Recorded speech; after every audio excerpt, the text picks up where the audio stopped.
Hello everyone. So today we are going to study about shear design. The same problem that we have used for flexure design, the same problem we are going to continue in this section also. So if you remember, we had a problem of a simply supported beam where we had an UDL and we calculated that what is the maximum moment. We found that the maximum moment is at the center of the beam, as well as we have also drawn or also find out the shear force diagram. So the shear force diagram of a simply supported beam with an UDL looks like something like this, right? So where maximum shear force at the edge or at the support, and it gradually reduces, and at zero at the center, and it again increases. We are not concerned about whether it is a positive shear force or negative shear force it is, but the thing is what is the value of the shear force.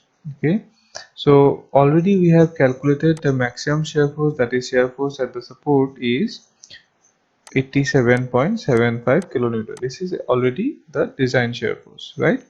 So 87.75 is the shear force over here. This is the value here, 87.75. Let me clearly write this. So it is 87.75 kilonewton. So this is the maximum shear force. Okay. Now, uh, probably you would like to ask whether at what section that we are going to consider the shear, because if you see it's a 3D thing, right? The simply supported beam, if you look in a 3D, in reality it looks like something like this. So where we have a support and the beam is supported over it. But if I'm talking about the at the end, it will be 87.75, but exactly where we are going to consider. So for that purpose, the IS code provided the location of the critical section. Critical section means at which location your the shear will be maximum. The shear will be maximum. Okay, or that at that location the section will be more critical to the shear compared to the flexure. Okay, so it has been generally found that the distance or the location in the beam which is at a distance effective depth from the face of the column, this is the effective depth, then that particular location, this particular location is the critical section for shear. So this is the critical section for shear. That means we have to find out what is the shear force over here. Then we have to design this particular section. Okay, if the condition is, or in the BMD or SFD, you have found that the maximum shear force near the support. In certain cases, if you suppose, if you get in the beam the shear force is maximum at some other location, then you have to design that other location also. So it will depend upon the condition or the situation at which you are designing. So for our case, as we are considering a simply supported beam, so obviously the shear force will be maximum near the support, but at which location? What is the critical section? The critical section is at a distance d from the face of the support. Okay, so this is the critical section and we have to consider this. Now, as you can see that our shear force distribution diagram is something like this, right? So this is the length of the beam and this is the maximum shear force. Along the length, the shear force values are varying. So if you find out at a distance small d from the support, then the shear force will be somewhat less than 87, right? If it is 87 here, it will be somewhat less, probably 77 or something. Okay, I'm not sure about, I have to find out. And what we can easily find out, because this is the effective depth we already know, and this is from here to here, it is the center, so it will be 3000, right? So you can find out what is the value of this particular stress at the location D or at that particular critical section. But the problem is, I would not like to say it's as a problem. The thing is, um, our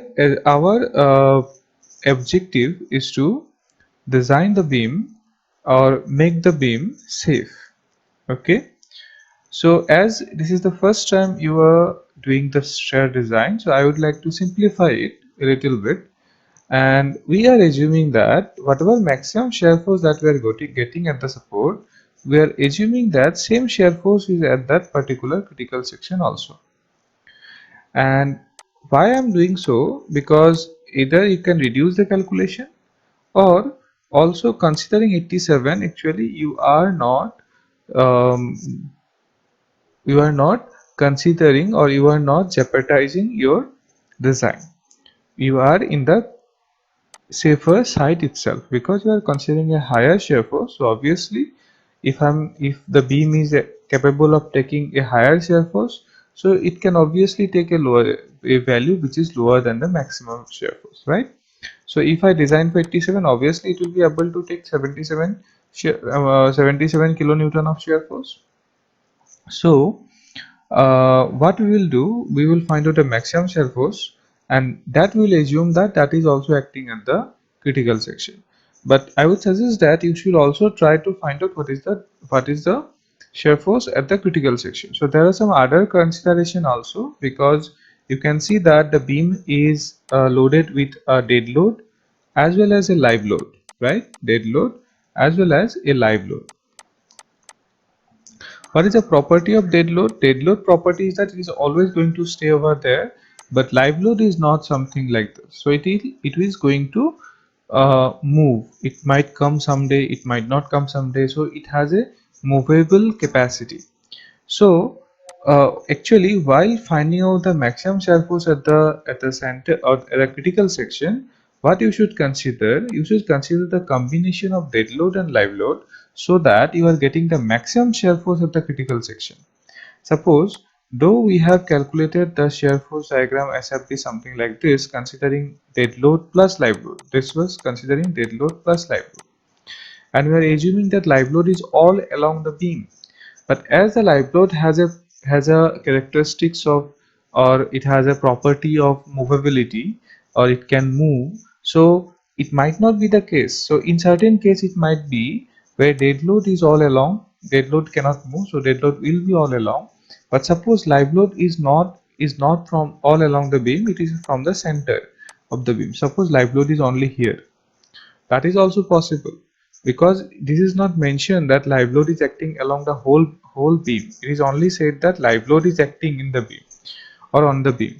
So the condition whether it is acting all along the beam or is from the half of the beam, it is not mentioned. So you have to consider the critical combination of load, and for different combination of the load, suppose live load is from the center, or live load is from 1/4 of the starting point of the beam, so there might be different combinations. Or for different combinations of dead load and live load, something like this, you can find out different combination of shear force diagram. Suppose in this case your shear force diagram probably might different. It might be something like this also, right?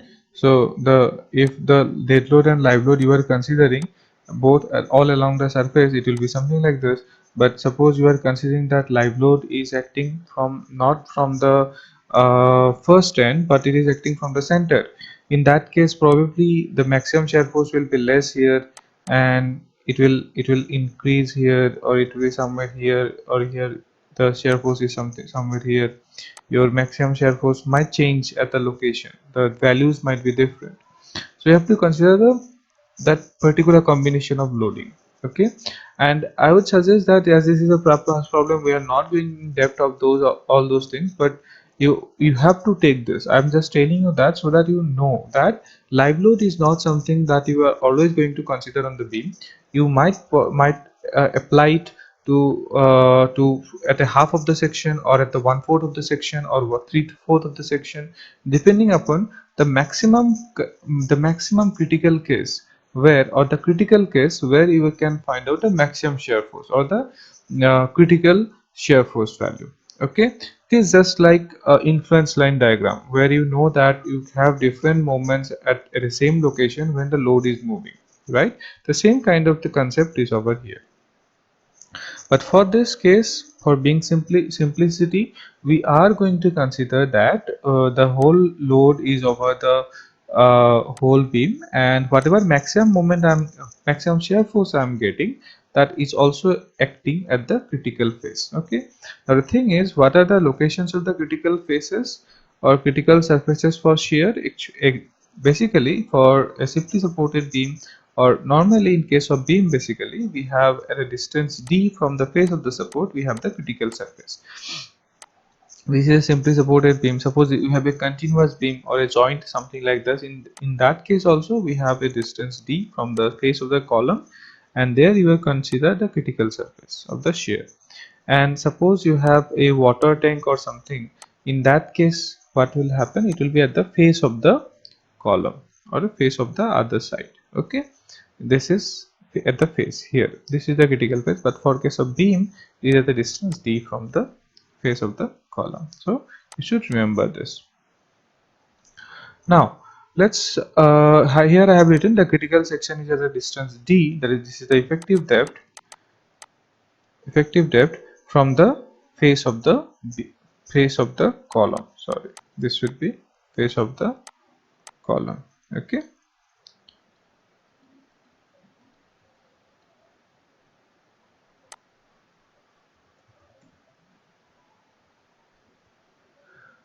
face of the column. Yes. Now in the designing of shear reinforcement, few things you need to know, that we already have the beam which has a particular cross section that we have assumed. The B is 300 mm, depth was 400 mm. We have two numbers of bars at the end of the section, right?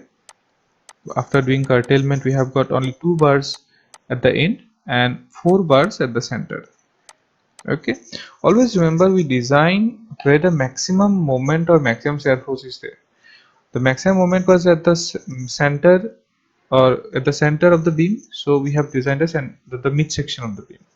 For flexor, as the shear force is maximum near to the support, so we are going to design the support section for checking the conditions for shear. Okay, so wherever you are getting maximum shear, that location you have to design, or wherever you are getting maximum moment, that particular section you have to design. So as for our case, we have two numbers of 20 mm bar at the support, and 4 numbers of bars, 20 mm bars at the center, right? Now our case is, as we are designing at the critical section, so it will be near the support, so we have 2 numbers of bars at the bottom, right, and 2 numbers of bars at the top, because these are holding bars. Basically, we have not designed those bars, we have just only provided. Okay, okay, so these are the two 10 mm bars, and these are two 20 mm bars. Okay, now the case is, the concrete itself has some resisting property for shear, because concrete is not that weak. It is not like there is, if there is very little amount of shear force, it is going to crack, or it is going to shear. It is not like that. So concrete itself has some shear force, shear strength. It has some shear strength, as well as there are reinforcement. So this reinforcement also improves or enhance the shear strength of the concrete. Now the thing is, though we have to design for shear, we have to check whether the shear force or the shear strength of the beam is adequate or not to take care of the shear force that is actually coming to the beam. That means it already has some shear strength, and whether that shear strength is sufficient to take that applied shear force that is acting because of the moment, because of the loading that is over the beam. Okay, so the first thing is you have to find out what is the shear strength of this particular beam with the concrete section as well as the reinforcement. What is the strength it has? What strength it has? So uh, let's go into that. So first of all, check for the section adequacy. So first of all, let's see whether it will be able to take the shear or not. Okay, whether section is sufficient to take our shear force or not. So let's find out. So for that, first of all, let's go to the clause number 40. So clause number 40 tells you that limit state of collapse for shear. Okay, here nominal shear stress. The nominal shear stress in a beam of uniform depth shall be obtained by the following equation. Tau V is equal to VU by BD.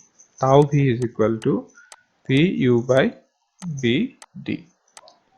What is tau V? Tau V is the strength, nominal strength, okay, shear strength. This is basically the shear strength of the beam, where Vu is the design shear force, what is applied to the beam, B is the width, and D is the effective depth.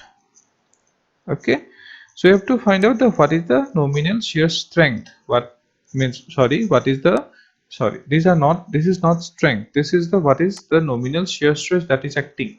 Sorry, this is not strength, this is nominal shear stress. Nominal shear stress that is acting over the beam. Okay, so you have to find out what is the nominal shear stress over the beam. So that is tau V is written by tau V is equal to Vu by Bd, and which comes out to be 0.855 MPa. That means what? In the section, in this critical section of the beam, we have a shear stress of 0.855 Newton per mm square. This is the applied shear stress. Okay, so the thing is, our objective is to take care of this shear stress. We have to take care of this shear stress. Okay, sorry. So here, the maximum shear stress permissible. Now the case is whether the section, that is we have a section of B is equal to 300, D is equal to 400, whether this section is able to take this shear force or this particular shear stress. What is the maximum shear stress taking capacity of a section which has a 300 width and 400 depth? Okay, and the grade is M35. So this grade of concrete, if I make a concrete section, what is the maximum shear stress taking capacity of this section? Okay, that we have to check first of all. Okay, so this is mentioned in the table 20 of IS 456. You can see here the concrete grade is given, and what is C tau C max is given. Tau C max. Tau C max, basically wherever you see tau C, this represents strength. That is what it has already. It has, okay, tau C max, the maximum shear strength it can acquire for M35, it is 3.7 MPa, Newton per mm square. Okay, that means a section which is made up of M30 grade, if you find out the shear stress, if the shear stress is below 3.7, it can take. Okay, means either by applying shear reinforcement, either by doing something, but it can take. But if in any case, suppose you are getting the tau V, getting is suppose 4 Newton per mm square. Okay, but here it is limiting value is 3.7. In that case, you have to redesign the structure. Redesign. Okay, we have to redesign the section. We have to increase the width or depth so that this value tau v gets reduced, because tau v is what? Tau v is vu by bd, so this value should get reduced. Okay, so here we have tau c max is 0.47, sorry, 0.37, and what is tau v value? It is only 0.855. So it is obviously it is less than the tau c max, so this condition is okay, so we can proceed further. Okay, so let's go to the next page. Now let's find out this is we have find out the maximum shear stress that a section can take. Now let's find out that what is the actual strength the section has. We had a section which has 300 width, 400 depth, and 220 mm bars at the end. Why 220 mm? Because we are considering the end. At the end, shear is critical, so we are considering this condition. If suppose the shear is maximum at the mid section, then we would have 4 numbers of 20 mm bars, because we are at the mid section of the beam we have 4 bars at the bottom. At the end section we have 2 numbers of 20 mm bars, because we have curtailed 2 numbers of bars, right? So we have 220 mm bars at the end. So what is the AST provided? How much around of area of steel we have provided? It is 628. That is cross sectional area of this 22 to 20 mm bars. Okay, this comes out to be 628 mm square. And if I want to find out what is the percentage of steel, AST provided into 100 by BT, it comes out to be 0.612%. Okay, which is also given in table 19. So if you refer to table 19, it gives you tau c. It gives you tau c. Tau c means what is the actual strength of the section considering the reinforcement as well. Because in the table if you see, there is a first column is 100 AS by BD. That means this is the considering the steel, what amount of steel is there in the section. So depending upon the amount of steel present in the section, for different grade of concrete you can find out what is the strength, or what is the strength, shear strength of the particular section. Okay, so now here, as we have P is equal to our shear, that is the percentage of steel is 0.612, then that is 100 AS by BD. Let's find out what is the value of tau c. Tau c is the shear strength. So tau c for M35 concrete. So if you see, for we have zero point 0.5, for 0.5 it is 0.5 itself, and 0.75 of percentage of steel we have a tau c value of 0.59. So when p value is p1 is suppose 0.5, tau c value is 0.5. When p2 value is 0.75, tau c value is 0.59. Okay, but the p value that we are looking for is 0.612. That means we have to find out in between, that is 0.612, in between these two. It lies in between these two, so tau c value is also going to lie in between 0.59 and 0.5 and 0.59. So you have to do linear interpolation for this. Okay, you have to the linear interpolation. I hope you already know what is linear interpolation. So if you don't know, please study about this, please go through it.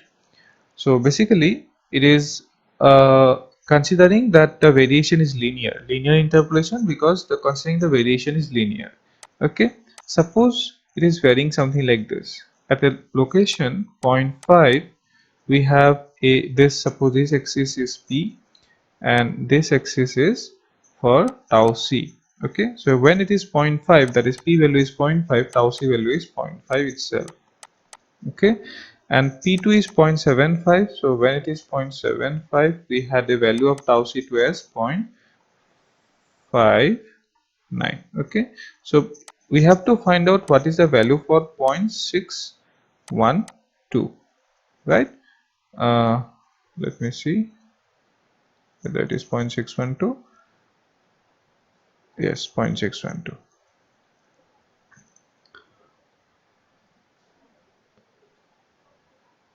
Okay, so here for 0.612, what is will be the value of tau c? That will be, what you can do, you can just draw a triangle over here. You can find out what is the distance.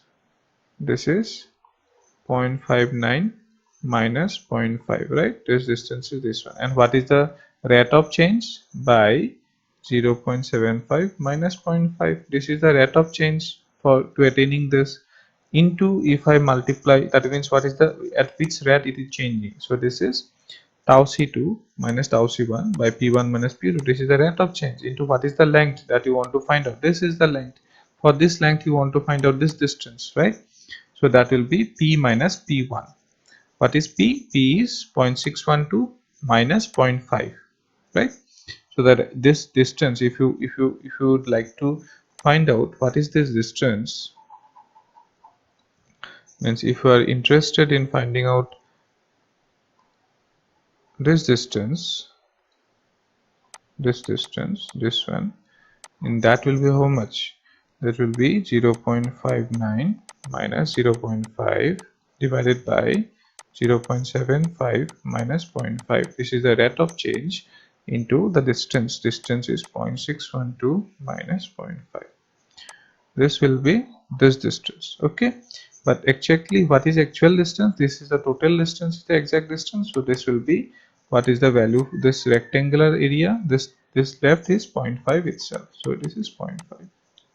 This is the equation. If you use this, you can find out what is the value for tau c when it is 0.612, and that is tau c is equal to tau c1 plus tau c2 minus tau c1 by p1 minus p2 according to p minus p1. What is p? P is here 0.612. This is 0.54 MPa. Now, what is was tau v? Means what was the applied shear stress? That is 0.855. And what is the shear strength we have got? That is 0.54. That means applied is more than what strength it has. So that means we have to design for tau v minus tau c. For this amount, I have to design, because it has a strength of this much, and the property then the force that is applied is 0.855, the strength it has 0.454. The whatever excess amount it has, for that we have to provide some support. It is something like, suppose you have a load carrying capacity of suppose 10 kg. You can take care of 10 kg of load, but if you are supposed to take, means if you are applied with a load of 20 kg, you will collapse. You have a strength of 10 kg, but if you are given with a load of 20 kg, then you will collapse. So already you have a strength of 10 kg, the another 10 kg should be taken care of. That is our requirement. So what you can do, you can take a help of some one friend which will provide a help of another 10 kg. So obviously your 10 and the 10 of your friend will combine, will give you 20. That means it will be able to take the load. So the same concept is here. So the concrete has a load carrying capacity of 0.54 MPa, and it has a strength of, and it has applied with 0.855 MPa.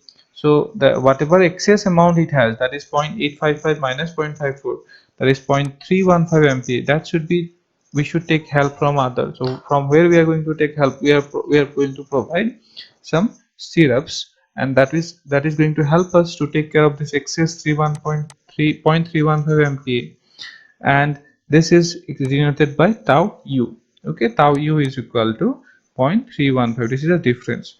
What if here we get tau v is greater than tau c, so we have can go to this step. So what if this, you have got tau c, the strength is more than what is applied. Suppose you are getting tau c as suppose 1 MPa, which is more than 0.85. In that case, you have to provide the minimum shear reinforcement. Okay, the minimum shear reinforcement you have to provide, and you have to go with the design. So no need to go for all those calculations, just provide the minimum shear reinforcement, because the strength, the concrete has it has a strength which is already greater than what is applied, so it will be obviously be able to take the load. But here, as tau c is less, so it is not going to be able to take this particular load max, as this is higher than this strength. So we have to take care of some other provisions. So we have to calculate first tau u, which is difference between the tau v and tau c, which is 0.315 MPa. Then find out tau v, let's find out, then find out VUS. That is the, what is the shear force corresponding to tau u into BD, which is 32.31 kilo. That means this much of load you have to take care of. This part of shear force you have to take care of. So for taking care of this, we have to provide a shear reinforcement. Shear reinforcement means stirrups. For taking care of the shear force, we actually provide the stirrups. So stirrups look like this, right? Stirrups looks like this. This one. These are the stirrups. So if you see here, the stirrup is basically two-legged. This type of stirrups is called two-legged because we have two leg. This is one leg and this is one leg. Because we have four numbers of bars, so we have to enclose this whole four numbers of bar with the reinforcement. So we have this kind of arrangement we can make, and here we are having two leg. Okay, in certain cases what might happen, that you have, suppose at the midsection, or in certain case you get a reinforcement distribution something like this, three numbers of bars. Okay, then okay fine, then you can provide one kind of shear reinforcement something like this is also two-legged. Okay, but in certain cases there might be requirement of providing, or the shear stress is suppose very high. In that case, two-legged, that means the area of this two leg is not sufficient. In that case, you might need to provide another leg like this, another leg of stirrup. This is also called hook. So this kind of stirrup also provide. Here you can see we have three leg, one leg, two leg, three leg. So this is three-legged stirrup. Okay.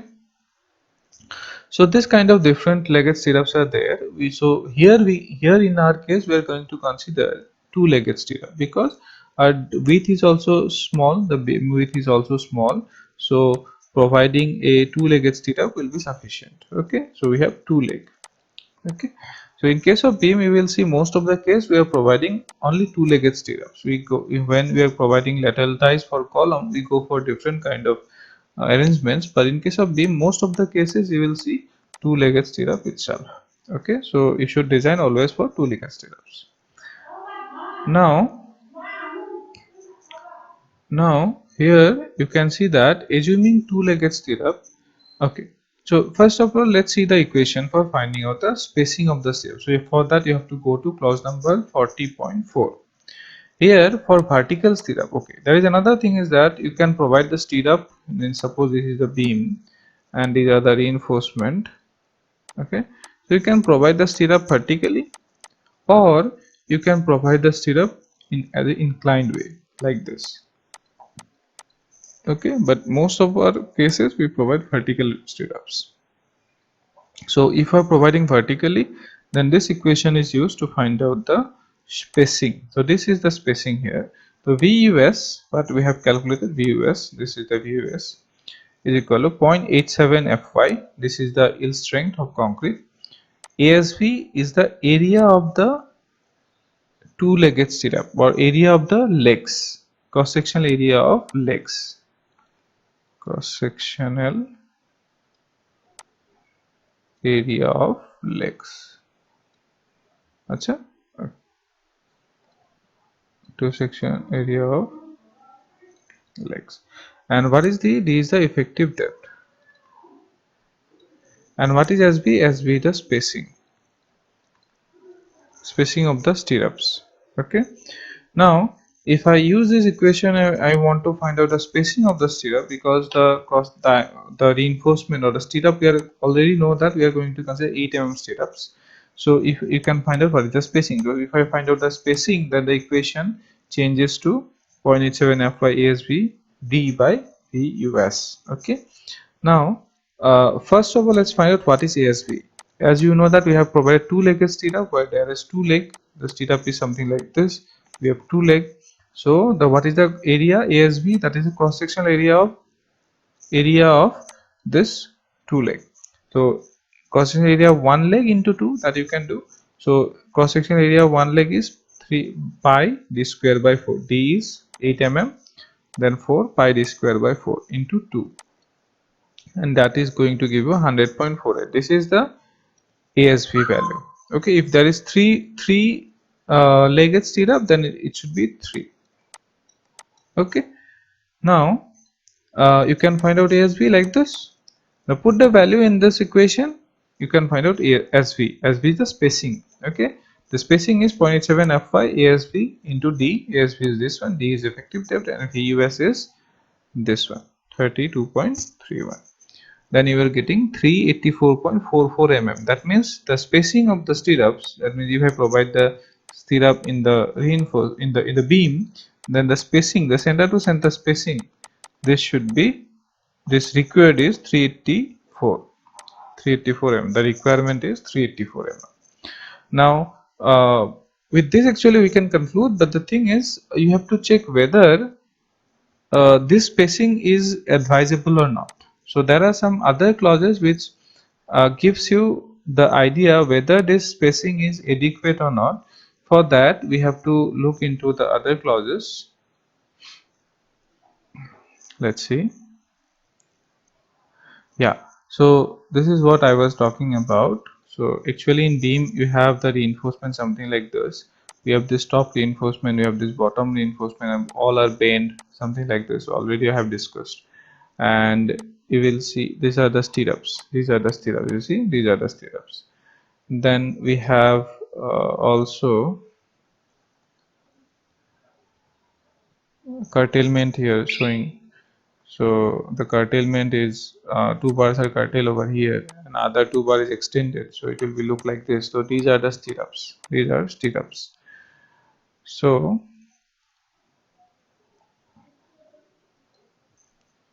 and also I have another figure showing the stirrup how it exactly looks like. So these are the longitudinal bars and these are our stirrups. So stirrup, this is called hook. This part is called hook. This is very important from earthquake point of view. When you will be studying about earthquake and ductile detailing, then you will understand the importance and what are the design requirement of these hooks and what is the spacing requirement also. But in our case, we are not going to consider the earthquake point of view. We are just going to simply design the structure. So let's now go to finding out the minimum and maximum spacing criteria. So that you can find out in 26.5.1 for 1.4 clause. So transverse reinforcement in beam for shear and torsion. The transverse reinforcement in beam shall be taken around the outermost tension and compression bars. This has been said that the shear should hold all the bars, the outermost bars. So if the bars are something like this, suppose the 2 mm two-legged bar is adequate, you cannot provide the stirrup something like this. This kind of, this is not acceptable. If two bars are outside of the stirrup and other two bars you are enclosing, this is not acceptable. Means all the uppermost bars should be enclosed. In T-beam and I-beam, such reinforcement shall pass around longitudinal bars located uh, close to the outer face of the flange. Okay. The maximum spacing of the shear reinforcement. The maximum spacing of shear reinforcement measured along the axis of the member shall not exceed 0.75 d for vertical stirrups and d for inclined stirrups at 45 degree, and where d is the effective depth of the section under consideration. In no case shall spacing be exceed 300 mm. Always remember the spacing of any reinforcement should not be more than 300 mm. Okay. So this condition is a maximum spacing criteria. That means maximum spacing should be 0.75 into d, which comes out to be 0.56 for our case, and 300. That means the minimum of these two that we have to provide. Also, there is another criteria of finding out the minimum shear force. Suppose the condition that I have said, that the tau c, the shear strength you got, suppose more than tau v. Whatever applied force or shear stress it has, it is less than the shear strength of the section. In that case, that means what? No other support or no other help from the other reinforcement is not required over the section. The section itself can take the load. But in that case also you have to provide some minimum reinforcement that should be taken care of from this clause. When this is the case, then this clause you should refer. Time to it is 26.5.1.6.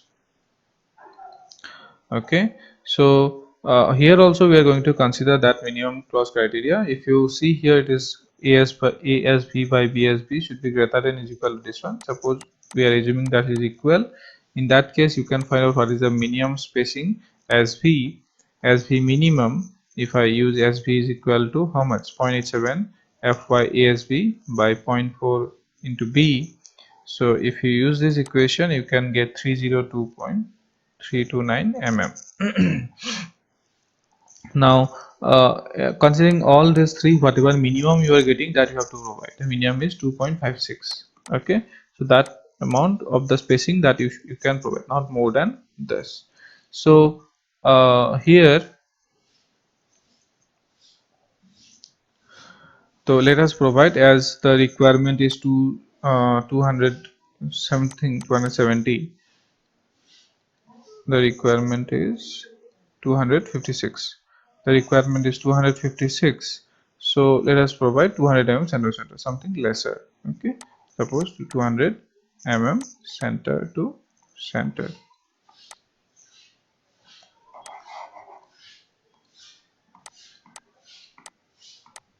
200 mm center to center, 8 mm two-legged bars. Okay, so if we look at the final drawing of our whole problem, it will look like this. Here you can see the bending. These are a curtailment. Here we have 420 mm bar, 20 torr. Here we have 220 torr. Okay, at the top we have 210 torr. Okay, and about the stirrups, the spacing is given by 8 torr at the red, 200 center to center. This is the spacing. Remember that this is not actually the final design, so we have to also design it for ductile detailing. In that case, you will get that the spacing of the bars is actually reduced to 75 or 100 mm. Okay, 200 mm itself is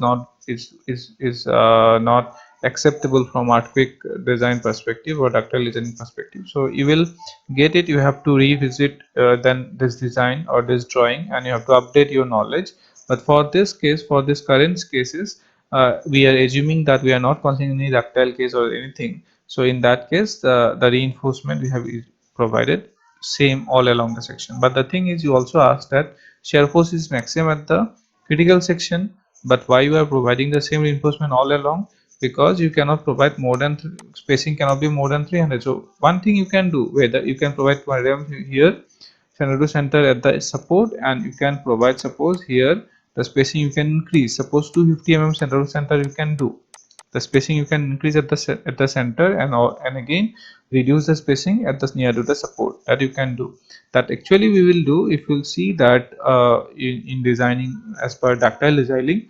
In that case, you will see that the spacing at the support is actually less to take care of the higher shear force, and as the mid section there is no shear force, so our reduced shear force that we actually increase the spacing. So you will see that. But for current case, for this problem, as this is the first time you are learning, so I would suggest you to make it simple. So that is why I have provided 8 torr at the 200 mm center to center. So if at the end section, if you see, the section looks like this: two bar at the top, two bar at the bottom. This is the reinforcement. At the mid section, it looks like this: you have 4 numbers of bars at the bottom and 2 bars at the top. Okay, so with this, actually we have concluded the design for shear, and we have already discussed the design for flexor, design for curtailment, everything we have considered. So with this, actually we can conclude that we have designed a whole beam. Okay, the design of the whole beam is over. So if you have any doubt, please let me know, and I would like to conclude the class here. Okay, thank you.